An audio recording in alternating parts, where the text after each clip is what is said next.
next topic tonight is a look at the human person. What does it mean to be human?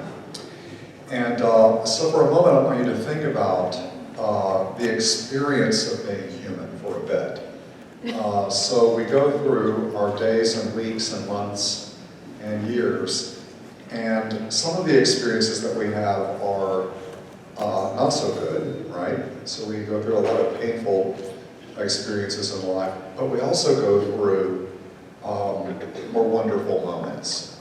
So you all know, because I told you last week that I went to Arizona with some good friends for a vacation earlier this month.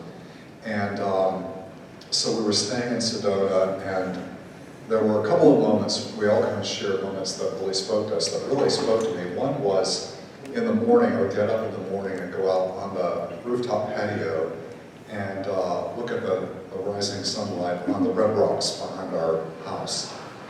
And that quiet time that began each day was a moment when the best way to describe it was full of joy and gratitude. So a similar experience in the evening, we had a little patio behind the house with a fire pit and a water feature, and the group of us would sit around in the evening and have a glass of wine and look up at the stars. It's a dark sky community, so you can see a billion stars, out there hanging out in the sky. And the friendship, the conversation, the time together, the beauty of the place, that was another profound moment of joy and gratitude. But as wonderful, and those would be two of the most wonderful moments recently that I've experienced, as wonderful as any and all those moments are, one of the problems with being human is that those moments don't last forever, right? They have an end. So eventually, even the very most wonderful things we've ever experienced in life come to an end. And we're sort of doomed sometimes as human beings, aren't we? So we get the job we've been waiting for a long, long time. We think, oh, this is the job I've always wanted. This is going to be great. Life is going to be perfect. Or you meet the person that you want to marry, right? And you think, oh, this person, she will fulfill, or he will fulfill all of the needs of my soul and heart forever, right? When you're madly in love, that's what you believe, right? You fall in love, that's this other person. They're everything in my life I've been waiting for. And what happens, of course, is that the desires of the human heart are infinite, right? So nothing in this world ever completely or fully fills the human heart. We're always left with the openness of saying, even the most wonderful things we've ever experienced, they will come to an end, right? The people we love the most are not going to live forever, nor will any of us, right? So we all face the mystery of death. So none of us there's a 100% mortality rate to being human, right? So as we think about the experience of being human, the good, the bad, the funny, the painful, the joyful, things we're grateful for, moments of love, profound meaning, all of those things across the suite raise questions in the human heart. And I like to call them the great questions. And I've written some of them on the whiteboard tonight. The great questions that we human beings ask. Where did we come from?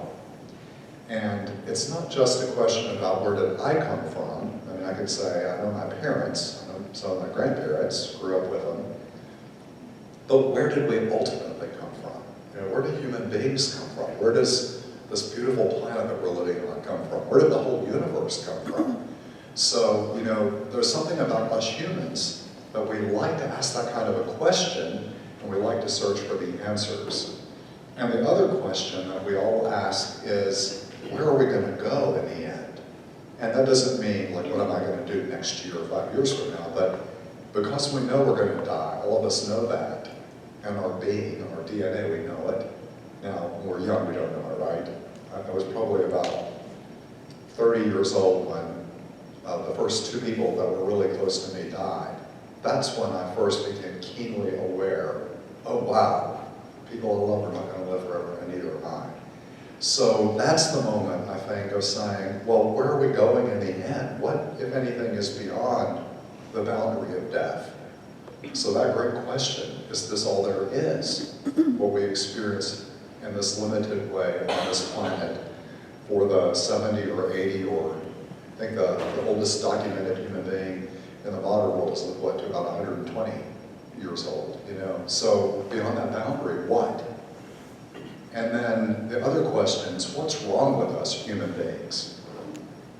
I always say that's a question we all ask because all you have to do these days is turn on the morning news and you see the most recent shootings across Davidson County and the other things that are happening around the world, or pick up a newspaper, and it doesn't take long to figure out there's something wrong with us human beings. You know, we don't operate well all the time. We don't all do what we're supposed to do. We create havoc sometimes and destructive things to one another and to ourselves even, you know.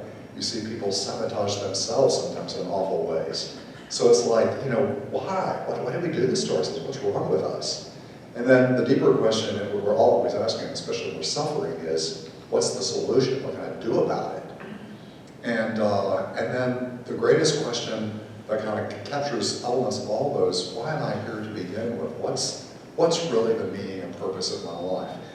Now, I say these great questions because as far as we know, there is nothing else in the visible creation around us, no other animal or plant or inanimate object that is asking these kinds of questions, as far as we know, right?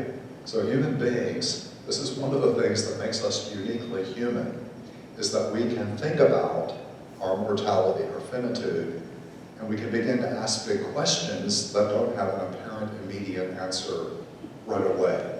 So we have to, and every one of us, by the way, lives the answers to these questions out by the way we live our lives. Whether we formulated it in words yet or not, we live a certain way based on what we really believe about these great questions. So one of the, and I'll share it later in the evening, so if I forget, you remind me, because my brain does forget things a lot. You know, I did remember to bring it with me, my Liturgy of the Hours booklet, which is sometimes I forget. So one of the great minds of the Western civilization was St. Augustine of Hippo. And you all know perhaps a little bit of his story, but when Augustine was a young man, his father was a pagan, so didn't have any connection with Christianity. His mother was a devout Christian by the name of Monica. And Augustine, when he went off to college to do serious theological studies, decided to leave behind the faith of his childhood, of his mother, and wanted to pursue the meaning and purpose of life. And so he began to study the great philosophers of the day, and was very drawn to a philosophy called Manichaeism, which believed that there was an evil principle in the world and a good principle that were kind of in a constant battle with each other. So he was drawn to some currents of thought that were popular in the pagan world of his day. But the other thing that Augustine did, like many college students to this very day do, is that he also explored life and found himself a mistress, and together they had a child whom they named Adeodatus, gift of God, even though they were not married. So this is the background to Augustine's story.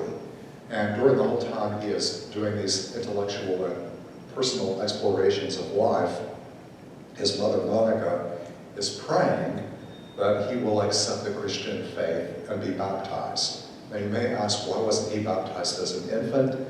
It's odd, but in that century, many people didn't baptize their children until later in life because baptism, we'll talk about this later, was the great sacrament of forgiveness. So when you were baptized, all your sins were washed, you were washed clean. But they had not yet developed a frequent or repeatable sacrament of reconciliation. So they had an order of penitence that was rather severe, and you could go through it once in life if you fell publicly in a miserable way. So some people began to delay baptism, thinking, well, what if I do something horrible after baptism? I don't want to be stuck in that order of penitence. So they would save sometimes baptism until closer to their death, which is not the purpose of baptism, right? Which is to bring us into the life of God, but that's what happened. So that's why Augustine had not been baptized as an infant or child. Perhaps his father was also opposed to it. I don't know that whole story. Poor Monica, though, she suffered a lot, I'll tell you, because not only was she worried about Augustine, but I think it was her mother-in-law moved in with him, and she was very difficult to deal with. So Monica had to deal with a difficult mother-in-law, her husband, who sometimes made fun of her faith, but he loved her a great deal, and also worries about her son. So Monica had a lot on her plate. So if you're a parent that gets worried about your kids, Monica, by the way, is your patron saint to turn to. So I want to look at these great questions today. So the great question, where did we come from? Where did this universe come from, this immensely mysterious, beautiful cosmos that we're living in? So if you look at some of the possible modern scientific answers today, what would you hear from people who try to study the origins of the cosmos or the universe? This is called in science it's called the field of cosmology, right? The beginnings of the universe, how it formed. What's the typical, most commonly accepted answer today? Or in simplified language, they call it the Big Bang, right? So the universe began.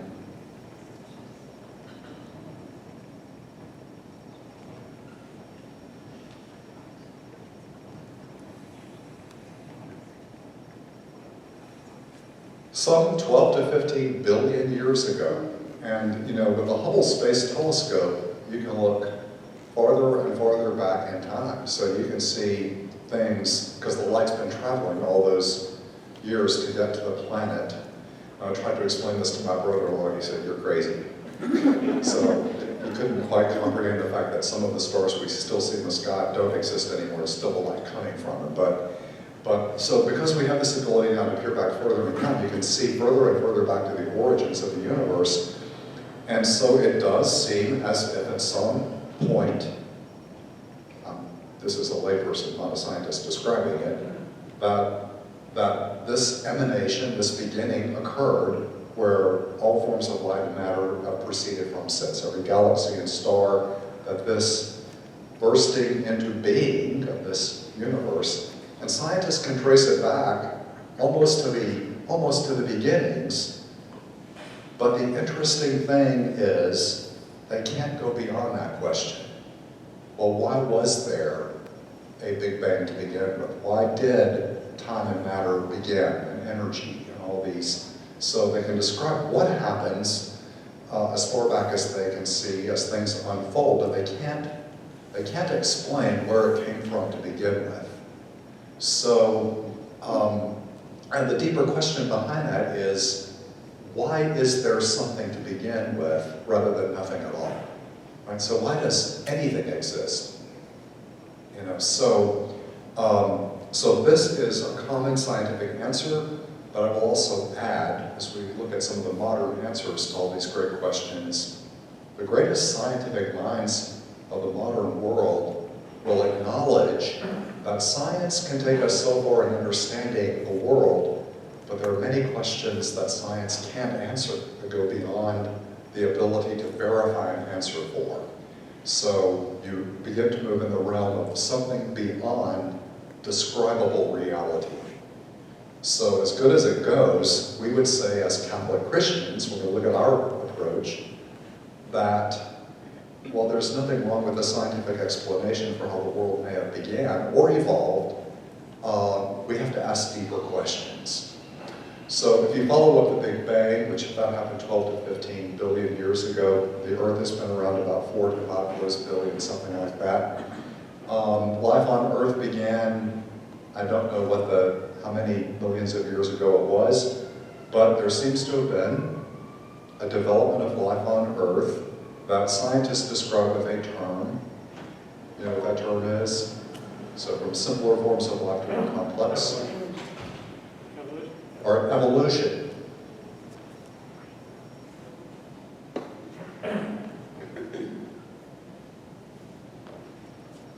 So the best theory that modern biologists have come up with to describe how life has formed on the planet over these great span of time is the evolution from very simple forms of life to more and more complex forms. Charles Darwin, as you'll probably know, in the 1800s was one of the great thinkers that expounded theories about this and the origins of species. And it is, in fact, quite remarkable how much the scientific explanation of evolution explains a lot of things. So when you look at the DNA, for example, in all living things, it's remarkable how similar it really is, from the simplest forms of life to the most complex forms. The genetic code is very remarkably similar as you go through human life down to very simple forms of life. So scientists do a good job of trying to describe theories about how life evolved on planet Earth. And by the way, as far as I know at this point, we don't know whether there is life on other planets. So it's an open question, but the universe is immensely big. So the number of stars in our galaxy alone, I don't know the numbers off the top of my head, the number of galaxies, known galaxies in the world, and you could extrapolate the number of planets. So as a person of faith, one might raise the question, did God create this immense universe with only one planet that has soul or intelligent beings on it? Or has God created an infinite variety of soul beings, intelligent beings across the universe? So we've never, as Catholics, definitively ruled on that because we don't have the answer right now. We do, by the way, this is very interesting because today is the feast of the archangels, Michael, Raphael, and Gabriel. And so we do believe that God created a whole universe of spiritual beings whom we call angels that are not visible to the human eye, who are also intelligent, willed beings that can know and love or reject love just like us, but they're not part of the visible creation. So it does, as Catholics, it raises the question, if that is so, God, what kind of things might have God created that we don't yet know about, that God has not yet revealed to us? So I consider that sort of a wonderful adventure as we look to the future when we see the Lord face to face. All right, the next question that we are looking at with big questions is, where does all this stuff end up? So we know we're going to die, right? And even the universe itself will not probably be around forever. So the theories, there have been different theories. One is that the universe looks like it's expanding. Will it expand forever? Will it at some point come back together and crash in on itself? So there have been some theoreticians who've looked at both possibilities, but from a scientific point of view, we don't have definitive proof yet of what is going to happen to the cosmos as a whole. And if we're 12 to 15 billion years in, and it's possible it might be here another 12 to 15 billion years, we simply don't know how long this physical world is around. So scientists again are brought to the boundary. What's going to happen? We don't know beyond what we are able to theorize about right now. And in terms of the human person, beyond death, what does the modern world, what kinds of answers would you get from the modern world today? What happens after death? What are some of the common answers? Feel free to answer, that's not rhetorical. Common answers today, what happens after death? What's that? Heaven or hell? All right, heaven or hell, that's a very classic Christian, and we're going to come back to that in just a moment.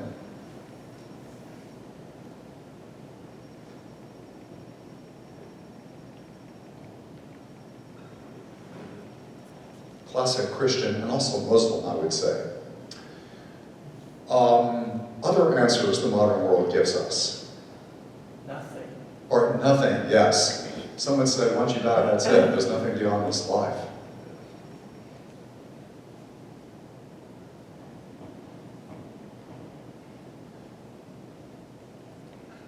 So, this is it. You got your 70 years, 80 if you're strong, whatever it might be, and that's it. You're done.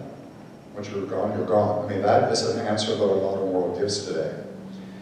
Might shape the way you live life if you believe that, right? If you really believe this is all there is. But it's interesting, how would you live differently if you really believe that? Would you appreciate every moment since you know you're never going to get another chance beyond this life? Or would you be like, well, I'm done then. If it's all going to end in nothing anyway, I may as well just be finished with it. How do human beings respond if they really believe there's nothing beyond the boundary of death, right? There's one other big answer that originated in Eastern religions. Reincarnation. Yeah, reincarnation.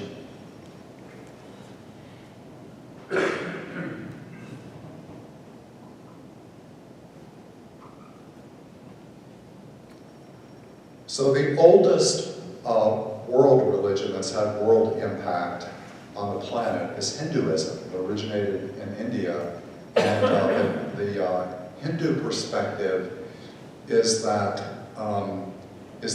finite beings like you and me go through an endless cycle of reincarnations, where we can cycle through and become, higher and lower forms of both life and also of classes in traditional Hinduism of human beings. So I could, if I'm not doing a good job living life right now, I could come back next time as a grasshopper, or something, and be stepped on, If I live an exemplary life, I might come back as in their view, the Brahmin, the priestly class, was the highest class in Hinduism. So the rulers were beneath the Brahmins, the priestly class, so the priests and the world rulers and so forth.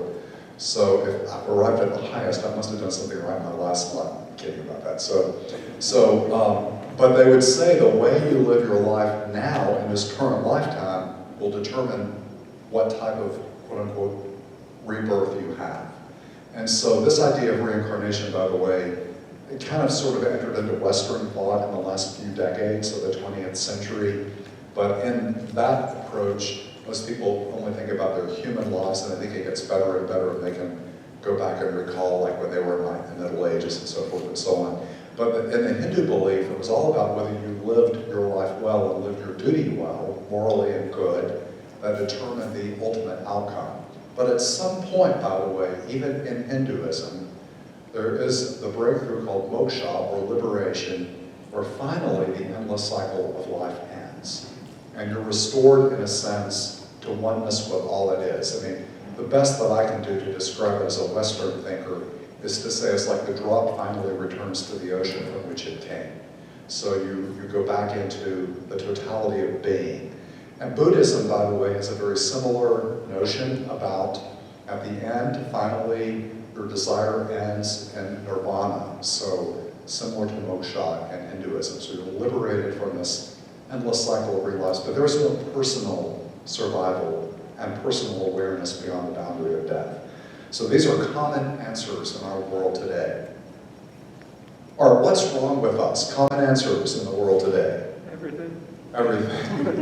Everything. Oh, I would also add, by the way, I mentioned earlier, all you have to do is look at the news and you can see there's something wrong with us. However, I also want to add, if you're completely 100% honest with yourself, right?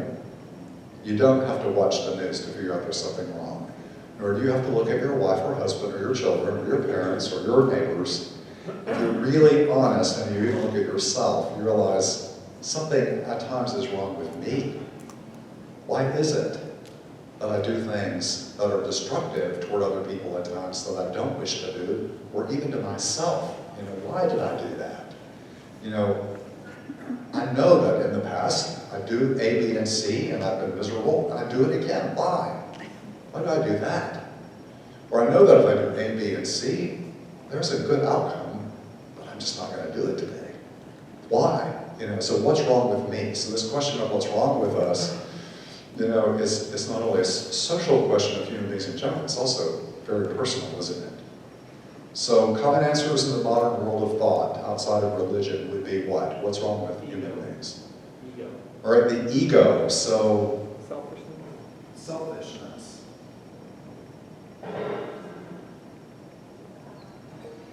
The environment. The environment. Any other common answers? So one great psychological school of the 20th century thought that human beings were very shaped by your early life environment. So if you grew up in a home life or a neighborhood that was highly destructive, it would affect you in a destructive way very often. So that's a school of psychological thought that focuses very much on an early life environment that a person grows up in. What's the other major school of thought? It's not the environment, it's nature. It's your genes. This is the genetic background. You must have had bad genes and got that hostile gene,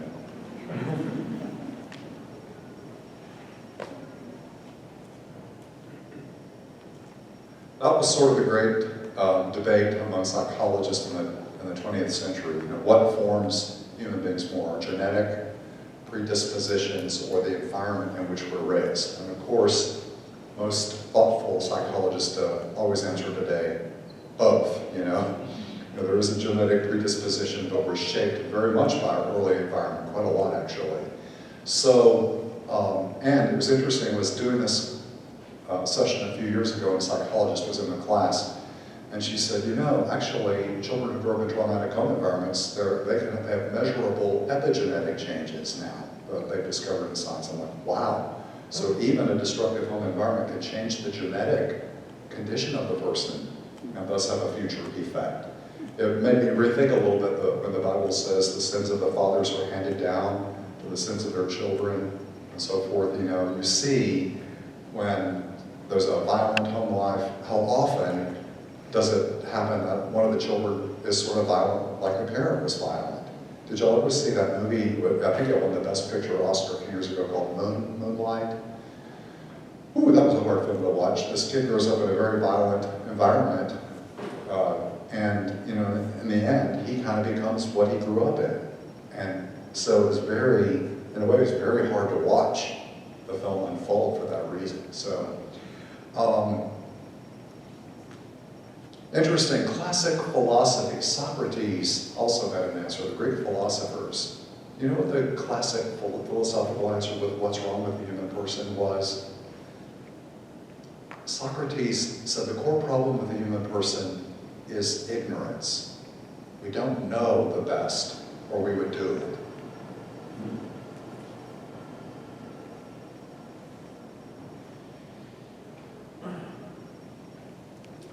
Now, if you think that Socrates is correct, if ignorance is your basic problem, you just don't know what the good is, or you would do it, what would the solution be? So now looking at the next question, solutions. Education. Education, yeah.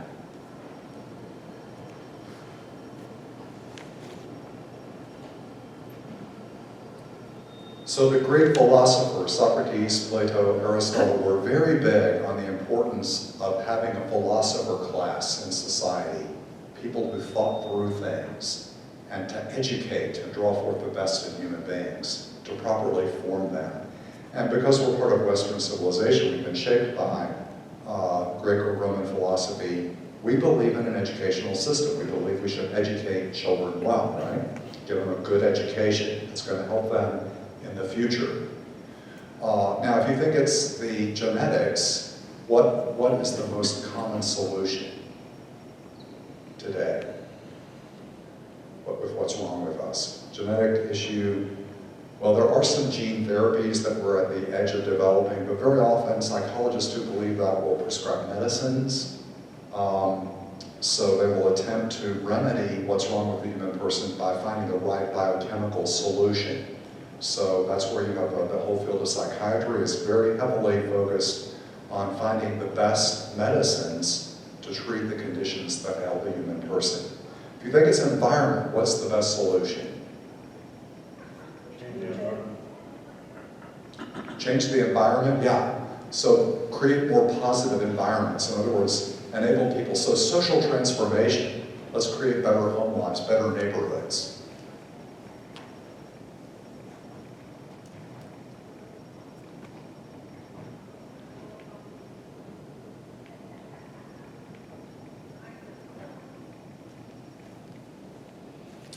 So those are some of the really big questions and some of the common answers we get in the world today. So I also want to focus now on specifically, and we'll come back to the why are we here in a moment.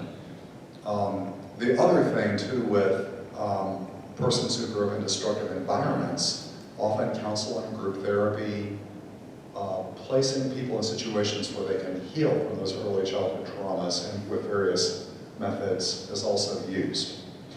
But from a specifically Catholic Christian point of view, I want to highlight for a moment something I said last week, which was in Catholicism, we're often what I call a both-and approach rather than an either-or. So what you're going to hear me say tonight is we as Catholic Christians deny none of the answers that the modern world would give us insofar as they are consonant with our fundamental beliefs about the world. So we could say as Catholic Christians, for example, that yes, The scientists might be completely right. The universe has been around 12 to 15 billion years and life has evolved slowly on the planet. But we would say there's something more than that. And for us Catholic Christians, the something more is we believe that ourselves individually and the whole universe have been created by a personal God who has a personal interest in each one of us and in creation.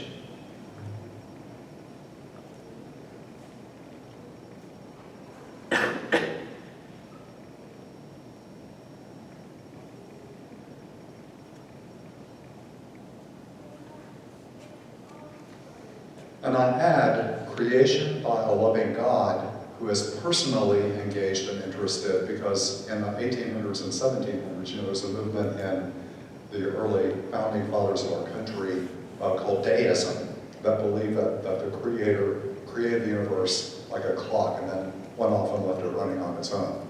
So we as a Catholic Christian, the traditional Christian point of view, which Catholics fully subscribe to, is that creation is held in being always, sustained by a loving God. So without the creative love and power of God at every moment, the universe itself would cease to be. And yet God has allowed the world to have a certain autonomy while God is still in relationship to that creation. So there is a distinction between creator and creation. So we don't believe in pantheism of the universe is God, but that this beautiful cosmos is willed into being with the intentionality of God. So I said earlier, when you ask the question, where did everything come from? Scientists can answer how it began in the beginning, perhaps, and describe how it unfolded, but they can't answer the question, why is there something rather than nothing? Whereas the Catholic Christian point of view is saying it's created by a loving creator, held in being by that loving creator, answers that deeper question. So these, by the way, these are, when you enter the realm of what we're talking about tonight, which is faith, we move beyond describable phenomenon to a fundamental choice of what we call trust or faith. This is not something that one can ever prove. You either accept it in faith or you don't. But I would add this. If I believe that this world is created by a loving God with an intended loving purpose, and that I myself have been created by such a God, I will live my life differently than if I don't believe in that. If I believe this world is just a random thing that I'm just kind of making my way through, right? And there's really no meaning to it. So what I believe about my human journey shapes everything I say and do in the long run.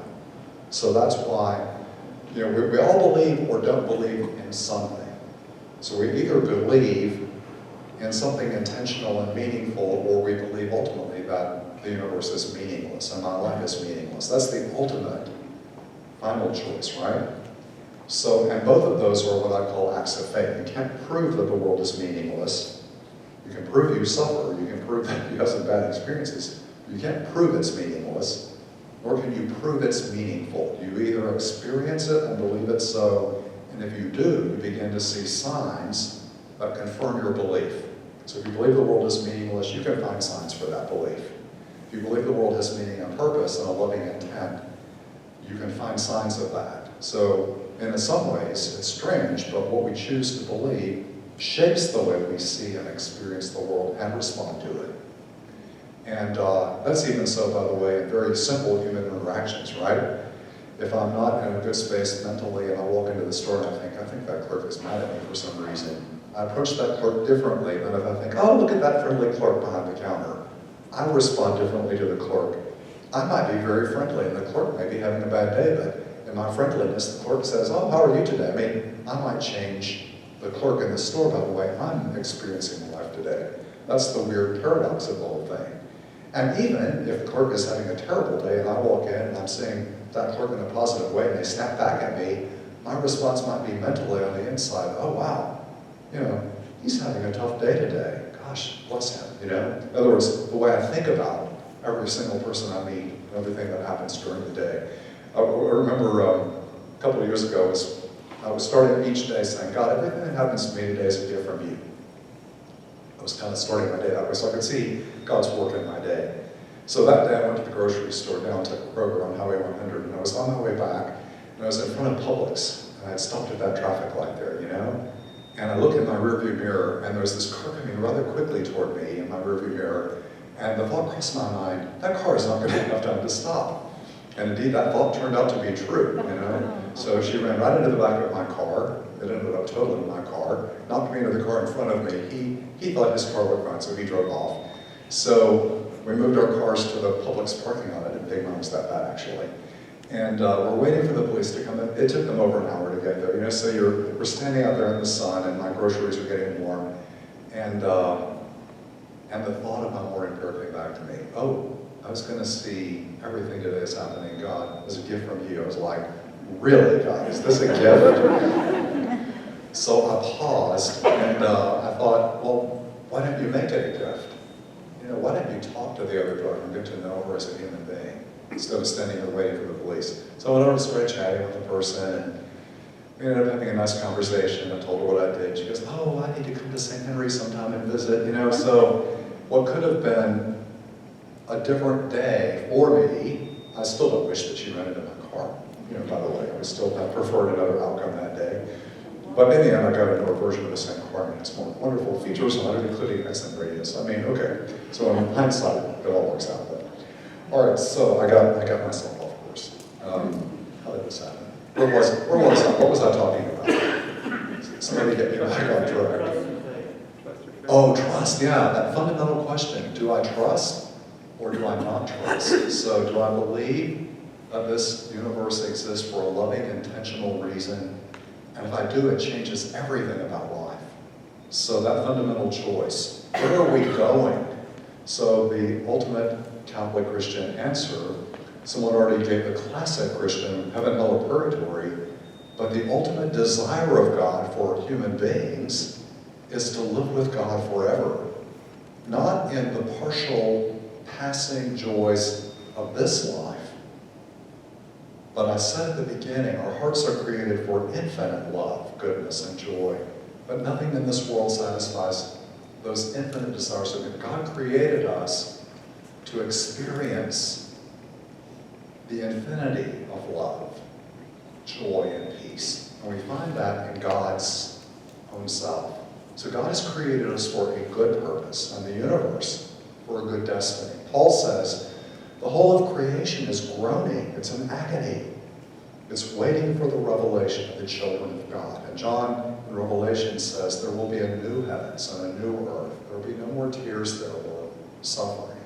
So the ultimate desire of God is what we would call heaven. So now we'll say that God also has an infinite respect for free creatures like humans and angels, so we can choose to reject that desire of God on our behalf. And that ultimate separation from God is what we believe is hell. We Catholic Christians also add a third possibility beyond death called purgatory.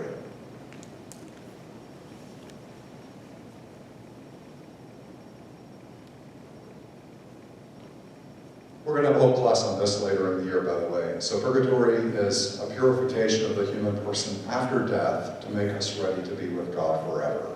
So in brief, it's sort of what we call like the entryway into heaven. So sometimes I like to use the image, like when I go see a movie in a theater before COVID happened, I could do things like that. I want to get back to it. But I would go to a matinee, and you'd be in the movie theater, it was dark. And if you walk out of a movie theater in the brightness of a bright sunny day, you walk out of the dark theater, it's almost too bright to walk out at the beginning without sunglasses. So I love the fact that you have these things called lobbies, where you can move through them, and the light gets brighter as you go through the lobby, and you can adjust your eyes to the brightness that you're approaching. Purgation is a little like that. It's if we die and we're not totally open yet to God's love, and we're still holding on to that self-centeredness in some measure, not fully, that would be hell, but to some measure, then the suffering of letting go of our self-centeredness is what is being healed in purgation. So it's the entryway into heaven. I always say that, but if you think about it, let's say you're doing something that you really like to do. I don't know what you really like to do. Let's say it's your favorite ball game, and you've sat down to turn the ball game on, and you've gotten your mug of beer or whatever you're going to have during the meal. Maybe your hamburger is sitting or whatever, you know. Oh, I'm ready to do this. And your child comes running in, Dad, would you play ball with me outside? And you think, the game is just starting, not now, right? Or whatever, you know. You have a choice to make at that moment, you know. Do you say, go, play by yourself, you know? Or will I get up and go and play with my kid for a minute, you know? So, and sometimes when you choose to do what you don't want to do, you turn away from your self-centeredness and do something because you love another, afterwards, you feel a joy that you didn't know you felt before. But there's that little bit of suffering. I don't want to let go of that game right now. Quit calling me right now. I'm enjoying this, you know? I'll be with you in a minute. But that little moment of suffering is purgation. Our hearts will be purified of some level of selfishness so that we can love more fully. So in the end, when we arrive in God's presence, we can only be completely full of love. There will be no selfishness of any sort in heaven, right? So that's heaven, hell, and purgatory. What's wrong with us? Again, we're into this both and stuff as Catholic Christians, so we would not denigrate any of the answers I put on the board. Yes, it is true. Human beings sometimes do things because they don't know the difference between right and wrong. They do. Education is important. Yes, there are genetic things that affect human beings, and if we find remedies that help them, we should use those things. So we're not against psychiatry and good medicine, stuff that help people, more against good psychology that helps people with good forms of therapy. All of those things we embrace as helpful to the human person, but we would say there is a deeper problem. It's not just lack of knowledge, genetics, or early life environment. The core problem with the human person, we use one word to describe the core problem, and that is the word sin.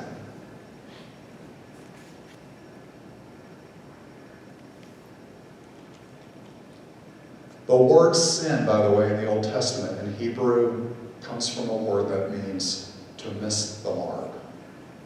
So you're shooting the arrow toward the target, but it doesn't arrive at the target, it goes off course and ends up somewhere where it shouldn't end. Or think about it this way, I'm walking on a path, and instead of staying on the footpath, I wander off the path and get stuck in the cacti in the desert, or fall off a ledge, even graver, right? So sin has to do with somehow we're supposed to be going a certain direction, but we got off path, we got off direction. And the book of Genesis, by the way, does a magnificent job in narrative form in describing how human beings originally turned from the face of God. So when you read the book of Genesis chapter 1, after God creates the universe in 7 days, by the way, what does God create first? In chapter 1, verse 1 of the book of Genesis. There's a big watery chaos, and the breath of the Spirit of God is hovering over it. And the very first thing God creates, let there be light.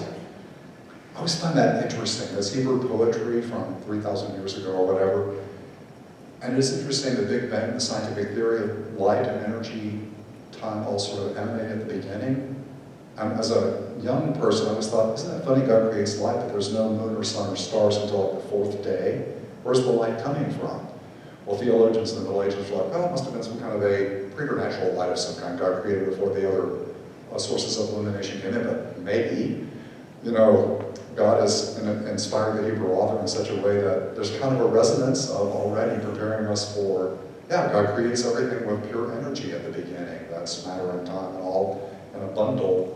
Let there be light. You know, it's interesting, it starts that way. But God looks at everything God made, says it's very good. He creates the human person in his image and likeness, shapes them. The second narrative is very personal. He's forming the clay of the earth. He breathes into Adam's nostrils the breath of life, and man becomes a living being, and then he takes the rib out so Adam is not alone, and creates his wife, and they're living in this beautiful garden, and everything is going beautifully. Right, so this is primeval goodness. You know, we Catholics believe in the goodness of creation. I was driving one time to Lawrenceburg, Tennessee, going home to visit my family, and I had a baseball that I was going to give to one of my nephews that was on a car seat next to me. And at one point, I'm going around a curve, and the baseball rolled off the passenger seat into the floorboard and began to roll around the floorboard. And I thought, oh, that's going to drive me crazy. And I reached over to grab the baseball. That was a foolish thing to do going around a curve. So my car ended up going into the ditch. It was a frightening experience. Nobody got hurt. The car was fine. I got back out onto the road eventually and stopped and thought, it's best not to grab a baseball while you're driving a car. But the thought that crossed my mind then, it was very vivid. It was like, wow, I'm driving my car down the road like it's designed to do. It works beautifully. But it's not designed for ditches, and when you drive in a ditch, it doesn't work very well.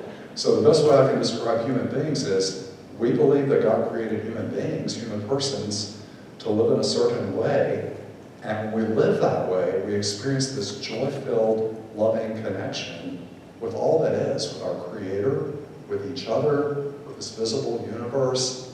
The garden is a beautiful image of that, if you like nature. Some people don't. Some people like cities, so they might get into the New Jerusalem, the heavens and the earth, and the beautiful city like a bride. But, it's all good until the first humans decide to misuse their freedom and to deviate from the path that God has marked out for them and to try to find their own way apart from God. We're going to be like gods. We're not trusting God in this anymore.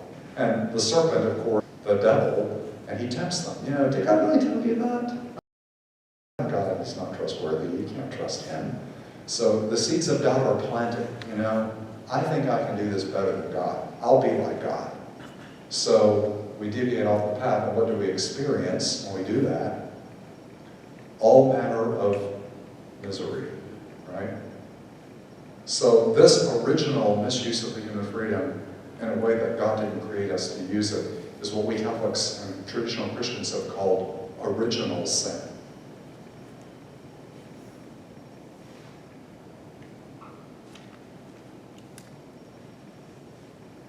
And that original turning away from God has rippled out and touches all human beings. Every human being has been affected by it. And the whole of creation, Paul would say, even creation is groaning right now. So all the universe got affected by the misuse of freedom. And we even believe that origination happened when some of the angels turned in freedom away from their created purpose. So that's where the enemy comes from. A created angel, Lucifer, who chose to become the adversary, the enemy of God, and thus of humanity, insofar as we're aligned with God. So that fundamental turning away from God's plan. And what's happened is we've all been affected by that. So we talk about the sins of the fathers affect the children. Every single one of us has been marked. So when somebody is selfish and vindictive and hateful and they treat me that way, it affects me. Right? So you look at kids. A kid two kids are playing in the playroom happily. One grabs a toy and says, mine. The other grabs it, mine. And they start fighting over the toy. What happened? Right? We would say that's the effects of original sin. Whereas when kids were little, they're like, oh yeah, I'll play with everything and anything. One kid takes it, okay, I'll take something else. So, it's interesting. But we also have contributed by our personal choices. So we also believe in personal sin.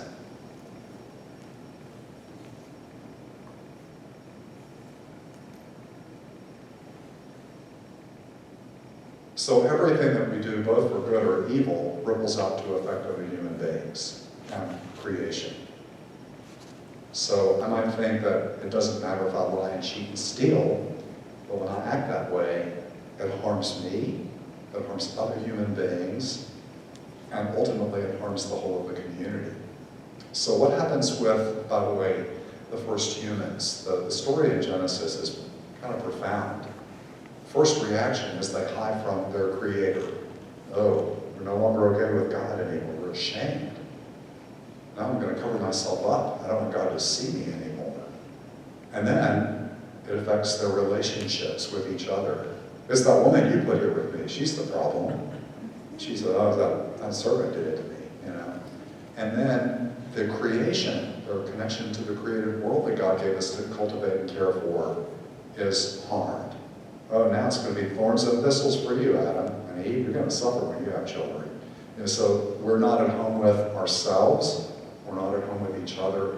And ultimately, we're not at home with God. Those are the consequences of both original and personal sin. So, and the sister, 2 principals ago. Who was not the first principal here 2 times ago? Somebody knows.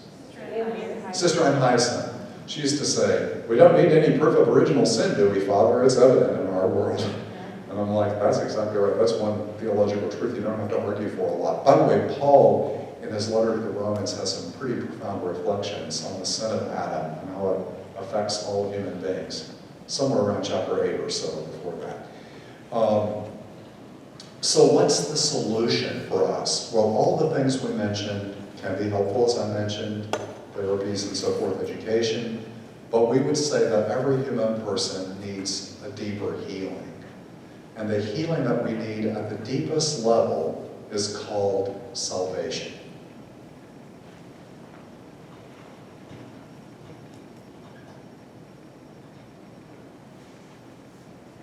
Salvation means healing. So, and to be saved, we need a Savior or a Redeemer. And in the Old Testament, by the way, when you were a slave, you were someone's property. So when you were somebody's property, you had no property of your own. You couldn't buy your way out of slavery. But somebody that had financial resources could go to your owner, and they could pay to redeem you, set you free from your slavery. I'll give you $100 for your slave, 100 shekels. And the slave would be freed, and I could buy you for myself, but I could say, no, I'm going to redeem you and set you free. You can go free now. Once you're a free person, then you can own property and become your own person. So you couldn't redeem yourself, you had to be redeemed outside of yourself. And we as Catholic Christians, along with the whole Christian tradition, believe the deepest need we have is for a Savior who can redeem us and heal us from sin at the deepest level. And we believe that we have, in fact, been given that gift by the death and resurrection of the incarnation of the second person of the Trinity, of God who became flesh, in order to heal the rupture between God and humanity. So Paul says the gift is not like the offense, it's much greater. So when Christ became human, it's interesting, in the Gospel of John, what's the first great sign that Jesus works? Water into wine at a wedding feast. So John is telling us symbolically, what is God doing? God is like a groom coming in search of the bride. God is going to bind us, heal us, bring us back into union with God's self, so that we'll be wed to God again. It's the wedding of heaven and earth, of God and humanity, that gets healed in Jesus Christ. That's the core belief of the gospel tradition, that God has freely, through grace, reached out to humanity to heal us of the deepest woundedness of the human condition and set us free. Thus, we can live forever with God. That's the ultimate promise. Now, as I mentioned before, but God still respects the human freedom. We have to cooperate with that grace and allow ourselves to participate in God's loving plan of salvation. So how often will God forgive us, by the way, if we continue to fail? Infinite, that's a good answer. You know, in Hebrew they didn't have a word for infinite, so when Simon Peter asked Jesus, how often should I forgive my brother? What did he say? 7 was a perfect number. Should I do it a perfect number of times? 7 times? Not 7, Peter, 7 times 70, or 77, or whatever. So Jesus is like saying in Aramaic, in Hebrew, an infinite number of times. There's no limit to forgiving your brother, Peter. So God would not ask us to do what God has not already done for us. So God's forgiveness is infinite, has no limits. He waits for our authentic sorrow, our turning back to God, which is already moved by God's grace, drawing us back to God. So that's the ultimate solution to the human problem. And the final question, why are we here to begin with? In the modern world, you can get from a modern existentialist philosophy, you know, there's no reason at all. We all have to figure it out on our own, right? You have to create your own answer. And some people live that way. I can live any way I want to live. The only thing that I found is You can try to live any way you want to live, but you still experience the consequences of it. Just like me experiencing the consequences of driving my car in the ditch. I can tell myself I can drive it just as well in the ditch, but if it's not an off-road vehicle, then it's not going to drive very well in that ditch. So we human beings, we Catholic Christians believe we are created with a loving design or purpose. And what is the design for which humans are created? I've been trying to condense things down into one word, so sin, salvation. If I had to put what we're created for in one word, what would you guess I'm going to say? Love. What was it? Love, yes.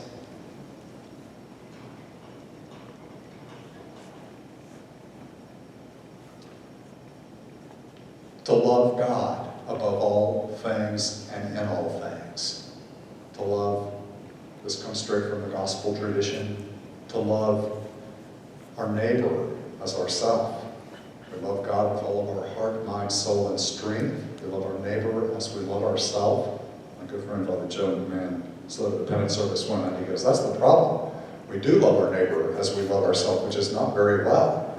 So if we don't love ourselves, well, we're not going to love our neighbor very well. Yeah, so I always say, in the Gospel of John, Jesus at the Last Supper says to the apostles in the upper room, he says, as the Father loves me, so also I love you. Live in my love. And you will live in my love if you keep my commandments. And what is my commandment? Love one another as I love you. In a nutshell, that's the purpose of human life from a Catholic Christian point of view. But the old Baltimore Catechism, which I think Preston referenced last time, gave the answer as to know and to love and to serve God in this life so as to live with God forever in the next, or some such reason. And that's the purpose for which God created us. So from our perspective as Catholic Christians, the great questions need to be asked, and they are answered by every one of us by the way we live our life. And again, the core question is, do I choose to live my life as if there is meaning and value and purpose? Or do I choose in the end to believe that nothing has value, meaning, or purpose? And the way that I answer that, the way I live my life determines everything about what I choose to do when I get up in the morning, how I spend my time and energy, all of those sorts of things. All right, any questions before I close with a word from Augustine? All right, so remember I told you the story of Augustine's background. So Augustine said, and he wrote about his life later in his life, and he said, late have I loved you, God, late have I loved you. My heart, he said, our hearts are restless until they rest in you, God, because you created us for yourself. So that infinite desire that we have, we're trying to fill it with some creative thing that never works. For example, if I make chocolate cake the most important thing in my life, it's going to fail me, isn't it? I might enjoy a slice of it, but after one, I'm done. People choose a bottle of whiskey as their most important thing in life. It's not going to satisfy very long before bad things happen. I'm in the ditch, right? If I choose to make another person the ultimate purpose of my life, that person is always going to disappoint me in the end, right? They can't fulfill every aspect of my heart's desire. So this is what Augustine said. Get kids back so they can hear Augustine too. Late have I loved you, O beauty, ever ancient, ever new. Late have I loved you. You were within me, but I was outside. It was there that I searched for you. In my unloveliness, I plunged into the lovely things which you created. You were with me, but I was not with you. Created things kept me from you. Yet, if they had not been in you, they would not have been at all. Now listen to all the senses here. You called, you shouted, and you broke through my deafness. You flashed, you shone, and you dispelled my blindness. You breathed your fragrance on me. I drew in breath, and now I pant for you. I tasted you. Now I hunger and thirst for more. You touched me, and I burn for your peace. Late have I loved you, a beauty ever ancient, ever new. Isn't that beautiful? That's Augustine's discovery of his creator who loved him infinitely. And Augustine realized when he was trying to love that woman and went through all those pagan philosophies, he was just looking for God, he just didn't know it. And God was already on the inside, calling to him, reaching out, trying to draw him, and he didn't know it yet. But they said that Monica's prayers and tears for, 40 years or something, and the preaching of St. Ambrose, were the way that God moved the heart of Augustine to discover God's love. And he became, in the first 1,000 years, probably one of the greatest thinkers that Christianity gave birth to, and a great bishop. And it was a time of transition when the Roman Empire was collapsing and Vandals were coming in, and he was an extraordinary man. His holiness radiated, and it continues to radiate in the centuries since, because of what God did for him in helping him to discover the answer to those great questions. All right, we're going to go to our tables, right? And we've got little questions we all to talk about this is the mystery of God, which we'll be talking about next week, I think. We're just a little ahead on my questions, I think. So, you all have those at the tables tonight, Janet, or were they? Okay.